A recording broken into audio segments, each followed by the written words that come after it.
8 ਦਸੰਬਰ की जन्म लिया बुध हाँ दो बार 2005 बराहा ना मेरा मल्हार। नमस्कार, मैं मल्हार खड़ियाल डिजाइन और डिग्री का स्टूडेंट विकसित भारत के अवसर उपर अपनी डोगरी की कविता प्रस्तुत करन जा करना जिसका शीर्षक है सनेरी सुखना। विकसित भारत का जड़ा देखिया सुखना, विकसित भारत का जड़ा देखिया सुखना, उसी सच करी टिकाना है। भारत ओए सबनेशा अव्वल ऐसा किश करी जाना है। खेडा ओन या विज्ञान, खेडा ओन या विज्ञान, चमके ना वधे शान। तेसे दा चंडा रवे उच्चा, एक दूए ली भाव सुच्चा। बेरोजगार नहीं होया कोई, शिक्षा सारे की जात होई। आपसी भाईचारा बने मिसाल, भुख नहीं करे कुसे की काल। देश रवे सदा बसदा, हर मानू लब्बे असदा। ना कोई बैर ना बरोध, लुब लालच ना किश और।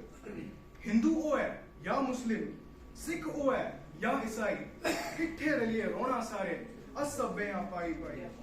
भ्रष्टाचार रवे नी बिदमासा, साफ रवे हर एक पासा। तरक्की करते रवा भारत, चढ़ी रवे गुड्डी गासा। नारी ना धर्म ना जात पात, मनुखता दा ओए सूत्र पात।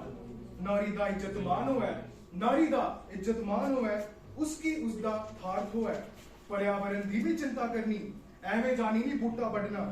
साड़ी संस्कृति साड़ी भाषा रवे उच्ची ये आशा। परोने की रक्षा माने कन्ने, परोने की रक्षा माने कन्ने, अस भारतीया अच्छे शाने कन्ने। 100 बरे जदू ओणे पूरे, 100 बरे जदू ओणे पूरे। सुखने नहीं फिर रोने अधूरे, सुखने नहीं फिर रोने अधूरे। आओ सारे रलिए सगंध लेचे, आओ सारे रलिए सगंध लेचे। 2047 तक विकसित भारत बनाचे, 2047 तक विकसित भारत बनाचे। जय हिंद।